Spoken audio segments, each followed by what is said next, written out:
দেখো বন্ধুরা, আমি আজকে নিয়ে এসেছি ভেন্ডি।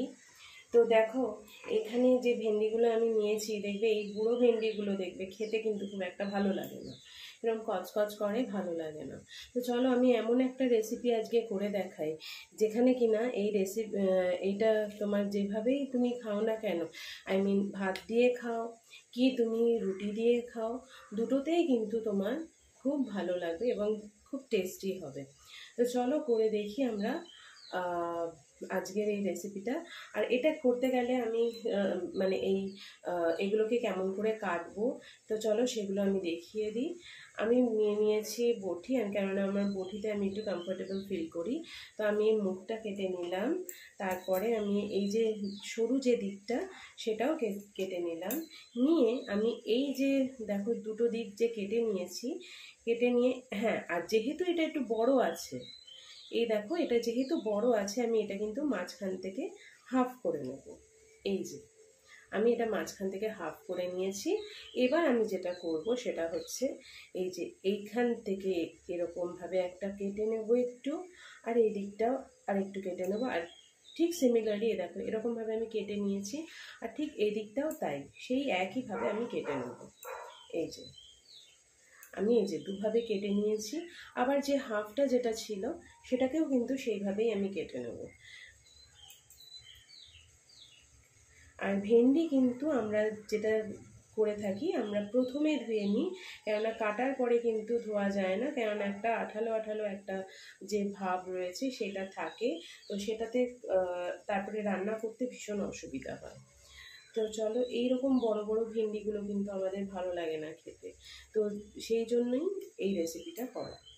চলো বন্ধুরা, মুখরোচক এই রেসিপিটা কিভাবে আমি করছি সেটা তোমাদের সাথে আমি শেয়ার করছি।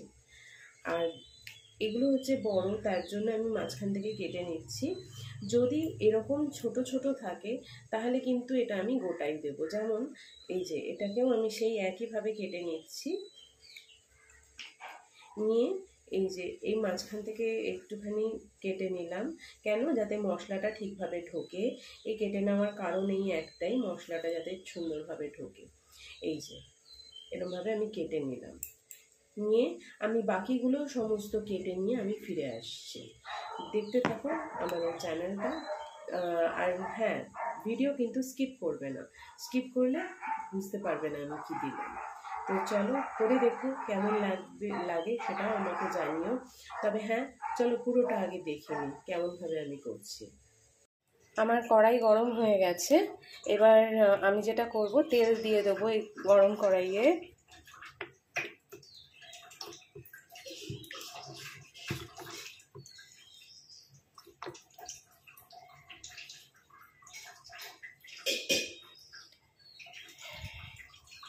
এবার আমি যে কেটে রেখেছিলাম, এই যে দেখো আমি যে কেটে রেখেছিলাম ভেন্ডিগুলো, এবার এই এক এক করে ভেন্ডিগুলো আমি দিয়ে দেবো। একসাথে অনেকটা করেই দেবো, কিন্তু আমি এতে কিন্তু নুন হলুদ কিছুই মাখাচ্ছি না। ঠিক আছে, দেখতে থাকো আমি কীরকমভাবে করছি।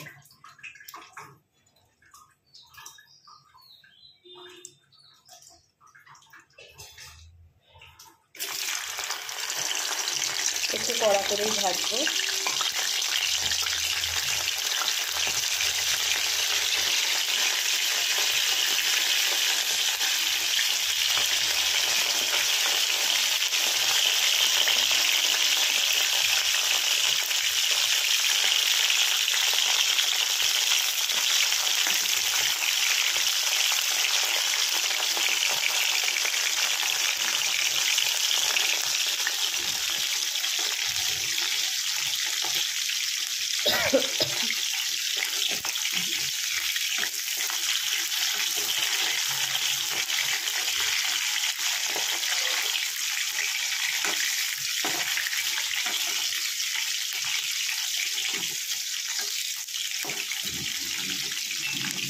আমি অল্প অল্প করে দিয়ে এপিট ওপিট করে সুন্দর করে এটাকে ভেজে নেব, যাতে একটুও ভাজা হয়নি এরকম যেন না থাকে।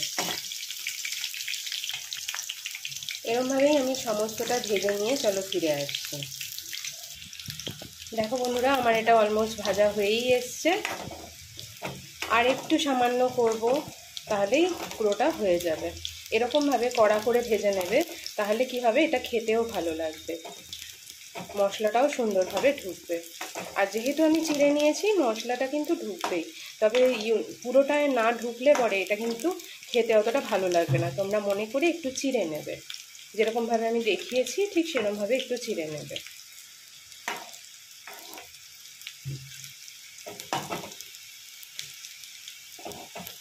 চলো,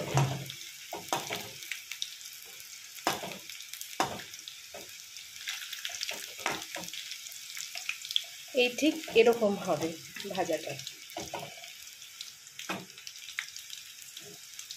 এই যে এরকম হবে।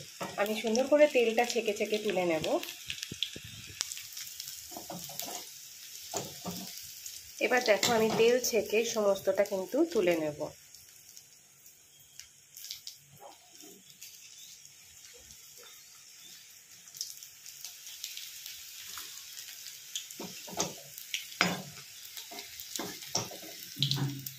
বেশি একটু লালচে লালচে করে দেখো আমি ভেজে নিয়েছি, যেটাকে আমরা বলি কড়া ভাজা, সেরকমভাবে আমি কিন্তু ভেজে নিয়েছি। এবার আমি কি করব, এবার আমি ফ্লেমটা কিন্তু কমিয়ে দেবো, কেননা নয়তো এই তুলতে তুলতে বাকিগুলো কিন্তু নয়তো পুড়ে যাবে।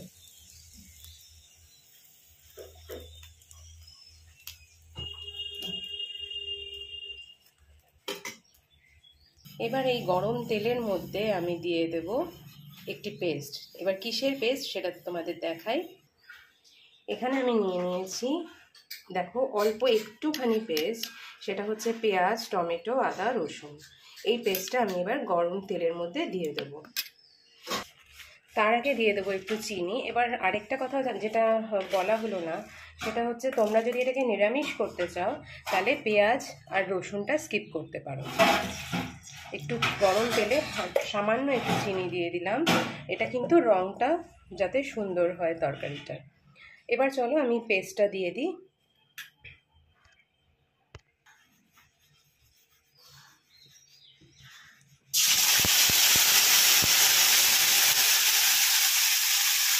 পেস্টটা আমি দিয়ে নিয়েছি। এবার সামান্য এটাকে একটু নাড়াবো।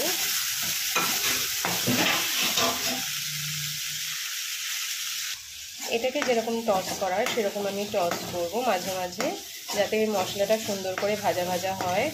আর না তো ভাজা ভাজা না হলে এটা কিন্তু কাঁচা একটা গন্ধ থেকে যাবে, একটা কাঁচা মানে মশলার একটা ফ্লেভার আসবে, সেটা কিন্তু ভালো লাগবে না। আর অপর দিকে আমি, চলো দেখাই তোমাদের আমি কী করছি। আমি এখানে নিয়ে নিয়েছি দই, যেটাকে আমাকে টস করতে হবে, একটু ভালো করে ঘেটে নিতে হবে, কেন না যাতে কোনো লাম্পস না থাকে। দইতে যদি লাম্পস থাকে সেটা কিন্তু খেতে ভালো লাগবে না।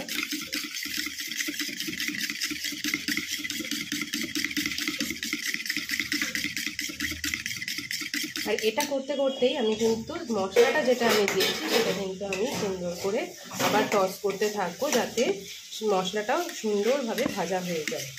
এবার আমি এটাকে দেখো, আমার মোটামুটি প্রায় টস করা মানে মেশানো হয়ে গেছে, কোনো লাম্পস নেই। আর আমি তোমাদের দেখিয়ে দিই, দেখো কোনো লাম্পস কিন্তু সেরকম নেই। যদি তোমাদের মনে হয় আছে, তাহলে তাও বলবো আরেকবার একটুখানি দেখে নেবে। দেখে নিয়ে তারপরে এটার মধ্যে যেটা করবে সেটা দিয়ে দেবে হচ্ছে হলুদ গুঁড়ো,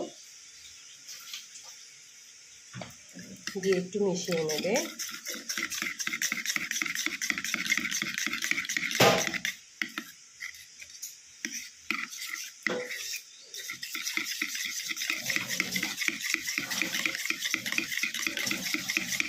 হলুদটা একটু মিশিয়ে নেওয়ার পরে, আমি বলেছি আগেই, আমি বাজার থেকে কিনে আনা জিরে আমি খাই না, তো আমি ঘরে তৈরি করা এই যে জিরে গুঁড়োটা আমি দিয়ে দিচ্ছি এর মধ্যে।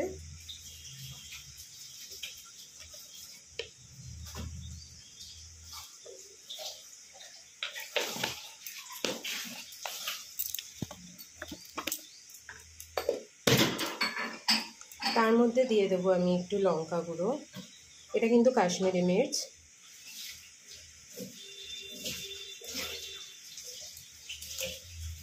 তোমরা যারা ঝাল খাও তারা কিন্তু একটু ঝাল লঙ্কার গুঁড়ো দিয়ে দেবে। এটাকে দিয়ে ভালো করে আমি এটাকে মিশিয়ে নেব।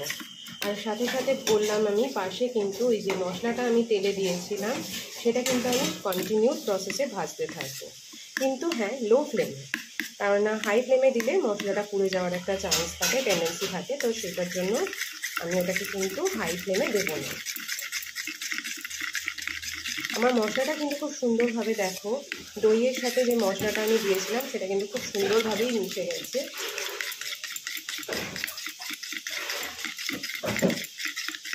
দেখো আর কোনো কিন্তু লাম্পস নেই, খুব সুন্দরভাবে মিশে গেছে। তো চলো এবার আমি দেখি আমার মশলাটা কতদূর ভাজা হলো। দ্যাট ইজ পেস্টটা যেটা দিয়েছিলাম কতটা ভাজা হলো। দেখো পেস্টটা কিন্তু আমার ভাজা হয়ে গেছে, লো ফ্লেমে দিয়েই ভাজা হয়ে গেছে কিন্তু। এবার আমি যেটা করব সেটা হলো এটার মধ্যে আমি দইয়ের যে পেস্টটা মানে ব্যাটারটা তৈরি করেছিলাম সেই ব্যাটারটা কিন্তু আমি দিয়ে দেবো।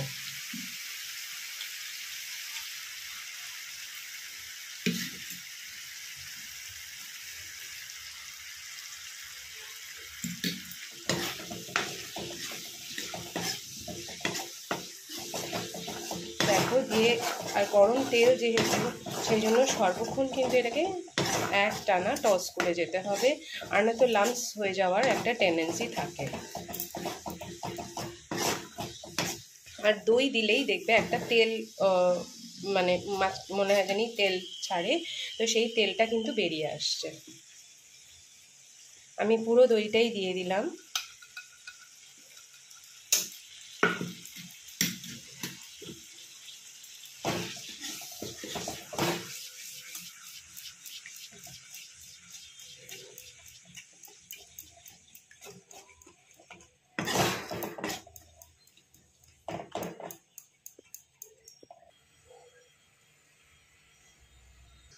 বন্ধুরা দেখো এটা ঝোলটা কিন্তু ফুটে উঠেছে। আমি এবার দিয়ে দিলাম এতে নুন।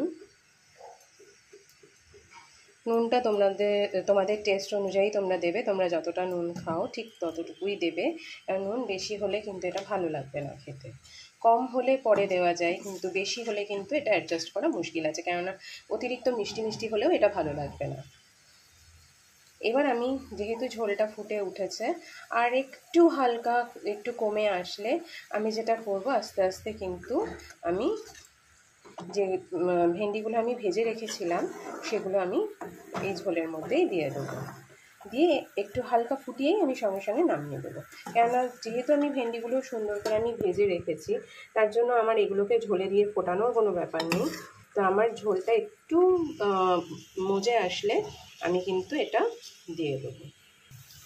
দেখো আমার ঝোলটা কিন্তু কমে এসেছে। এবার আমি যেটা করব আমি কিন্তু সমস্ত ভেন্ডিটাই আমি দিয়ে দেবো।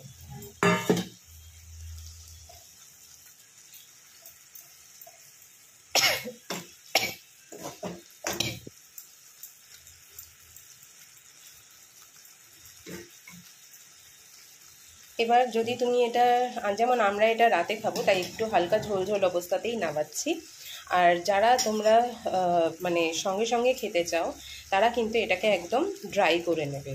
ড্রাই করলে একটা তেল ছাড়বে। তো সে বন্ধুরা আমি ভেন্ডিগুলো দিয়ে দিয়েছি, আর আমি যেহেতু এটা রাতে খাবো আমি এটা এরকমই রাখবো, মানে এই যে হালকা দেখো ঝোল নেই বলতে গেলে, একটা গ্রেভি টাইপ হয়ে রয়েছে। তো আমি এটা এরকমই রাখবো, আর এটা একটুখানি ফুটে উঠেছে দেখে আমি এটা এরকমই নামিয়ে দেবো, কেননা রাতে যখন আমি খাবো তখন সামান্য আন্নাতে একটু জল দিতে হবে, দিয়ে এটাকে আমাকে গরম করতে হবে। তো বেটার হচ্ছে সেরকমভাবে যাদের বাড়িতে আর কি মাইক্রো ওভেন নেই, এবার যারা কিনা মাইক্রো ওভেনে গরম করবে তারা ড্রাই করে নিতে পারো, আর যারা মানে গ্যাসে করো বা ইন্ডাকশানে করো তাদের জন্য বলছি তারা কিন্তু এরকম সেমি গ্রেভি অবস্থাতে রাখবে, তাহলে কি হবে, তাহলে তোমাদের গরম করতে কিন্তু সুবিধা হবে। এবার আমি ফ্লেমটা কমিয়ে দিলাম, দিয়ে আমি যেটা করব সেটা হলো এর মধ্যে আমি দিয়ে দেবো একটু গরম মশলা, ওপর দিয়ে হালকা একটু ছড়িয়ে দেবো। এবার এটাকে ভালো করে আরেকবার আমি টস করে নেব। দেখো আমার মশলা কিন্তু খুব সুন্দরভাবে ঢুকে গেছে ভেন্ডিগুলোর মধ্যে, এটা কিন্তু খেতেও ইয়াম্মি হবে। তো তোমরা এটাকে ভাত দিয়ে, রুটি দিয়ে, লুচি দিয়ে, পরোটা দিয়ে, যেটা দিয়ে খুশি তোমরা খেয়ে দেখো বা দেখো তোমরা বাড়িতে ট্রাই করে। আমার মতে বলে এটা খুব সুন্দর লাগবে খেতে, খুবই ভালো লাগবে। তো চলো বন্ধুরা, তোমরা কিন্তু আমাকে জানিও তোমাদের কেমন লাগছে। আর হ্যাঁ, এই দেখো তেল ছেড়ে দিয়েছে আমার অলরেডি, কেননা এটা ড্রাই হয়ে গেছে। তো আমাকে জানিও তোমাদের এই রেসিপিটা কেমন লাগলো। আর তোমরা কিন্তু কমেন্ট করতে ভুলো না। আর আসছি আবার পরের একটা নতুন একটা রেসিপি নিয়ে। Till then, take care, bye by.